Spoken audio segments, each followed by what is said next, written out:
So this advice is specifically tailored for Facebook advertisements. And basically what I want you to do is that I don't want you to focus on the quantity of leads, and I would rather want you to focus on the quality of leads. I mean, you probably have heard this a bunch of times already, and you're like, yeah, sounds good, but like, what's an actual actionable step that I can take so that that I just focus on the quality, not the quantity. Like everyone is saying this, but no one is actually telling you how to do this. And I gotta be honest, I don't know how this works with like Google ads or TikTok ads right now here, but I believe it's with TikTok ads, it's pretty similar. But at least I know how it works with Facebook ads. And specifically, when you create a lead form, like you set up your ads, your creatives, your copy of that. That's all a story for another day. But specifically, when you set up your lead form, you remove fields like put your phone number in here, put your email address in here, put your name in here. You remove all of these fields. I believe you still have to put some text in this field. Like you can always put it like your phone number, your email address, and then there's above like this field where you always write something like your information will be secure or something like that. You still have to put something in there, but essentially you just remove all of these fields. So you remove, put your phone number in here, put your name in here, whatever. And then what you do is that you go back to the question field. So it should be one step before that on the lead form thing. And then you just put in there, what's your best phone number? What's your first name? What's your last name? And that's it. I mean, ideally, you only ask for their first name and for their phone number because that's mostly enough. And then you just finish it. Then you just set up the rest. Obviously, like last step, for example, you put in the calendar in there so that they can directly schedule in for a class, or you put your website in there, or there you put an actionable step that they should call you now, whatever. That's all story for another day.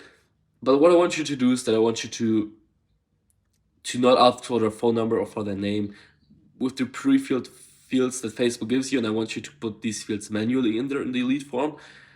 The reason for that is because when you put like the pre-filled fields in there, what will happen is that people will automatically be able to put their phone number in there that they've connected, so to speak, to their Facebook or Instagram page. And in a lot of cases, this is just an outdated phone number that's not used anymore. Like a lot of people, they just click through it and then it's just done. And then what happens, trust me, you don't need to try this the hard way, is that you just get a bunch of leads and their phone numbers just stop working. And it would be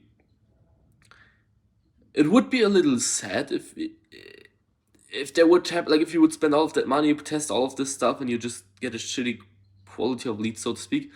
Another thing you can do if you really want to take this to the next level is that you just like I will there's this new option now where you can ask even more questions on lead forms, and where you can, so to speak, present your dojo in the lead form, and we can really go deep in it. It's almost like a landing page then, so to speak.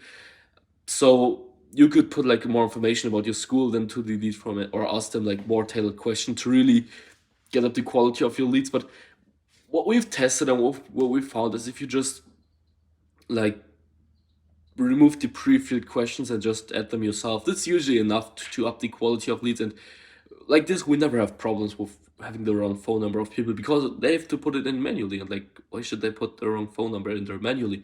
Another thing, like this, that about the Facebook lead fund, this, I believe, a really actual step if you're actually like running Facebook ads for your school and you really want to bump up the quality and maybe bump down the quantity a bit. Another thing I want you to do is like when you call them, like when, let's say they sign up and you put them through any CRM, maybe you use Go High Level, you use anything else.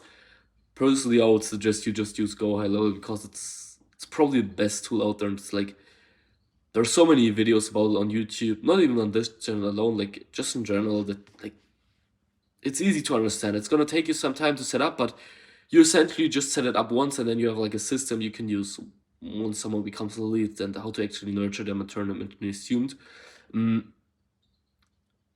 If you have any other CRM suggestions, let me know in the comments because I would actually be curious if there's like maybe even a better option than Go High Level that I don't know about. But as far as I am concerned, I'm pretty sure Go High Level will be the best CRM to nurture leads. Anyways, this is not a product placement for them. I wish, but it's not. There's also no affiliate link to it in the description, don't worry. Also, yeah, when you call leads, like let's say you follow up with them with like some automatic texts, whatever, and then you try to call leads as soon as possible. When you call leads, what I want you to like, because it's like it's not particularly hard to call them, but you're always calling, like, it's almost like cold calling, and it's just like you're calling people you don't really know. They've shown interest in your school, but it's still like you've never talked to them, etc. So there can be a little bit of friction there, or not particularly fear. I wouldn't call it fear, but it's always like something that most people don't want to do, or it's easy to do it for one day, but how are you actually going to be able to consistently follow up with leads? One option, of course, is to just outsource it. So you just hire someone. But I would not do this until you're actually a beast at it yourself. Because let's say that person you hired for calling leads is sick or whatever happens to them, right? What are you then going to do if you're not able to do it yourself properly? Like, it would just be fucked. And also, like, what if objections come up that you don't know how to overcome? So let's say there's a new objection and this person like that you hired is telling you about it and you don't know what to do in this case. That would also be a little disheartening, I would say.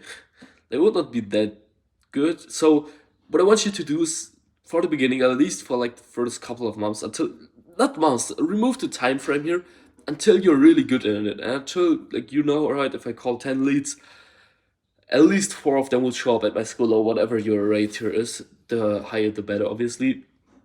You just call them and then you just like before you call them, always imagine that you're calling an old friend who you haven't speaking to in like 2 years, and you just think that this friend would be a really good fit for your school. So, like, you want to be unprofessional in a sense that you still want to be professional, but you want to be professional with not being professional, so to speak. Like, don't have a robotic voice when you speak to them, etc. Like, always make it. Yeah, as I said, always make like imagine you're talking to an old friend, and they just give them like don't make it so salesy. Don't focus that much on the sales part and all of that. I mean, that's pretty obvious sales advice, I guess. Also, like just use their first name if you have it. Like a lot of the times, like just say, "Hey, this is John," blah blah blah, and then it's pretty simple, I guess. That's everything for this video. If you want more students for your dojo, check out the first link in the description, and I'll see you in the next one. Take care.